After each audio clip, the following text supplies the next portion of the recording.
Welcome back, everybody.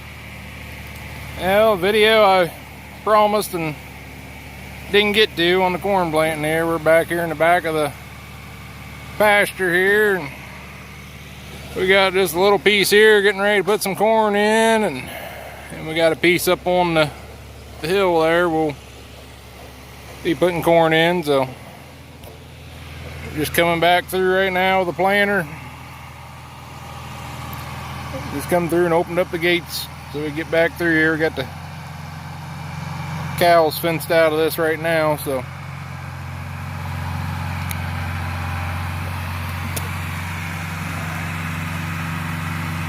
get back here and show you this corn planter stirring up some dust.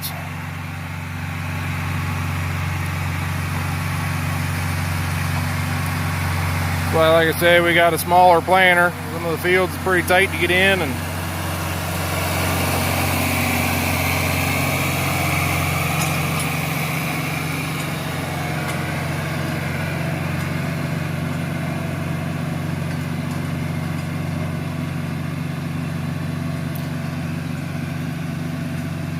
it's just a 4-row planter. It's got it hooked to the John Deere 2940. So we're right up here on top of the hill and let you have a look. I don't think I've ever had you guys back in these little fields here. It's just back behind the barn, behind the house here.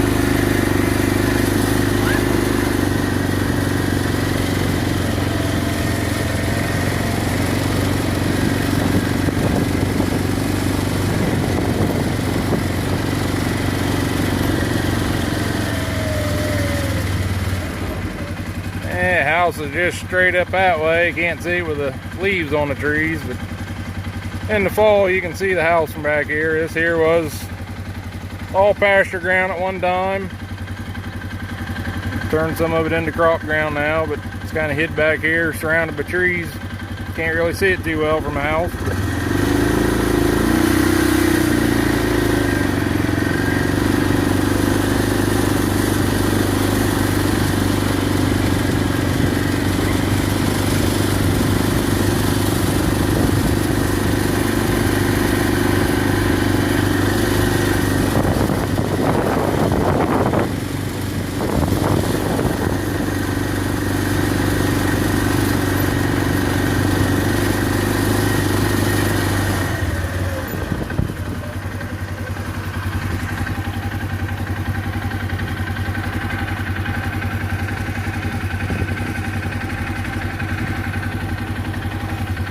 You can kind of see the entrance of the driveway there to the house. You can see the white stone up there. Like I say, the house is just right in there, just the other side of the trees. There's a pretty good valley here. What the grass area is. Like I say, everything's kind of hills and rolling around here, so that's kind of what the grassy spot is there. It's a big ravine there, and this grass strip here, it's kind of a wet spring there, runs down into it. But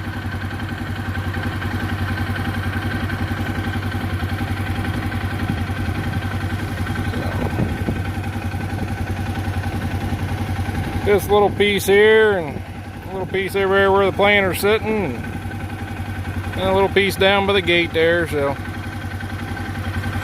bunch of little pieces kind of makes up everything that we get put in the ground. Don't have a lot of actual big fields. I don't know, I'd say maybe 20 acres. One chunk's probably about the biggest that we have, and the rest of them's 5-6 acre pieces, 3 acre pieces, and just little bits here and there.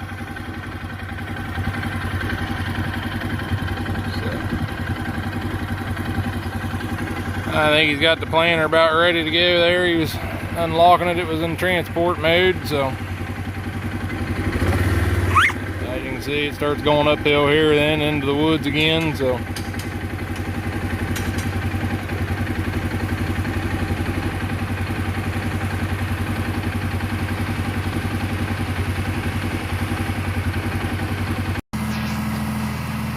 alright, just set the planter down there. You can see the marker there on that side. That's what marks it. Just drag that through the dirt there when you're planting. It leaves a mark in the ground so you know where to line the planter up the next pass. Marker on each side, depending on which direction you need. That one, see, it's up in the air. And as he goes, it'll drag that. You can see it kind of flipping the dirt up. That leaves you a fresh spot in the dirt so you can line up the next time. Well, you try to keep all your rows straight, even, so it's easier for picking.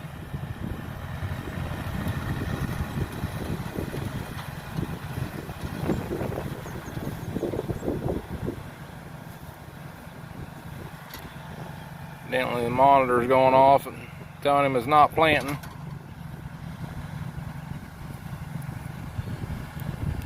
Go help him here and check this out. Alright, we got her going there. Had the seed boxes off and switched seeds, so didn't get one of them latched in there right, so it wasn't driving it to drop the seed on the ground. I don't know, you guys can see little rows here. That's where the seed be planted.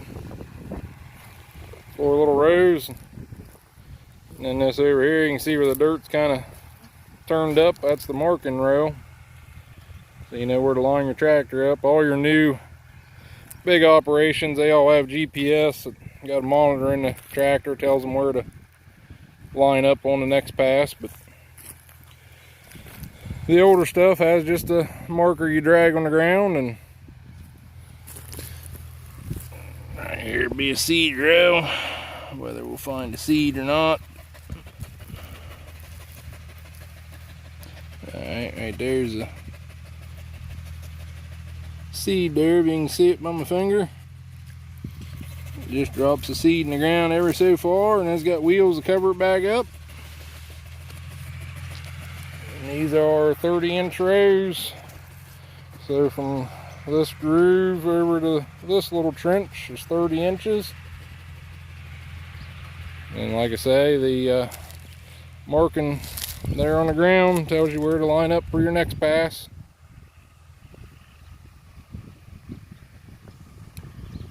Every time you pick the planter up, it resets the arm, so it drops the other marker. So if something happens you pick up, you have to pick it up, reset it, so it'll drop the right marker for you. But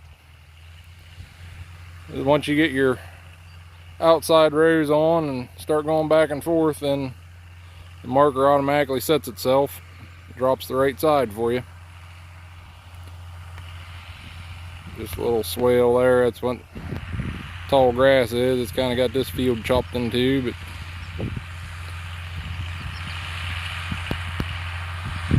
you can see over there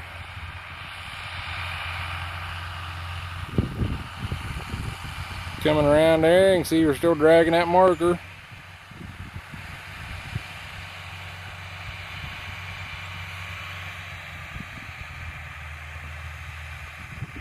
Alright, I'll get back with you when we get these end rows done.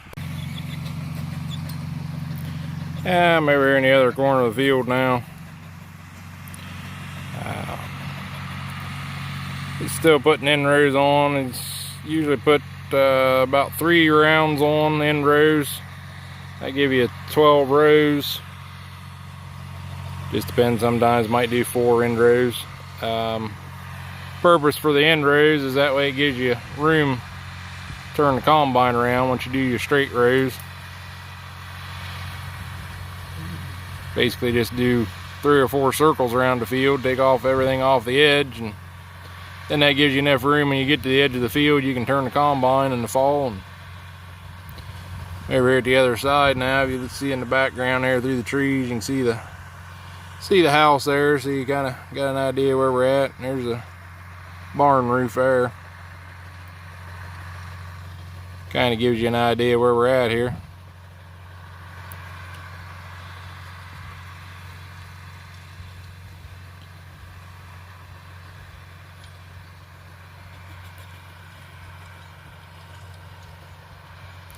There you can see that marking where the marker was. Like I say, so you can follow that. He's got it adjusted. He runs the front tire in that. You'll see you can adjust them markers.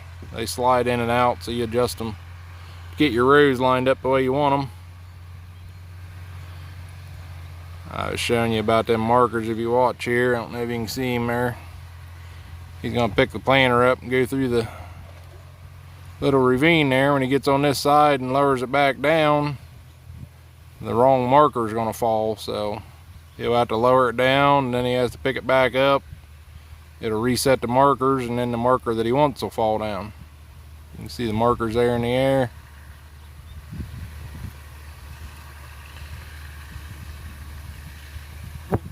You watch there, he set the planter down. See, this marker stayed up, the other side fell, so now he's picking it back up. It'll reset it. Now he's letting it down, and the marker he wants is going down.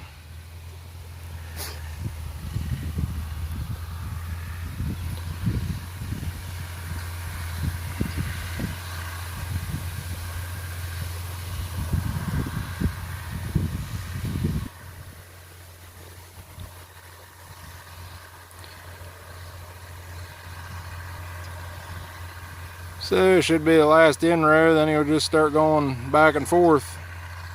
Just straight rows, and get to the end, just spin right back around, get right back same side of the field you was on. You can see there that front tire is running up at where the marker was dragging. I think you can see it there pretty decent. Just run that front tire right down that little groove he made for marking. Alright, that's just a repeat of this till the field's done, so I think we'll let you go with this.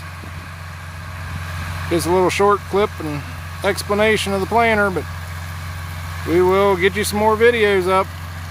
You guys have a good one.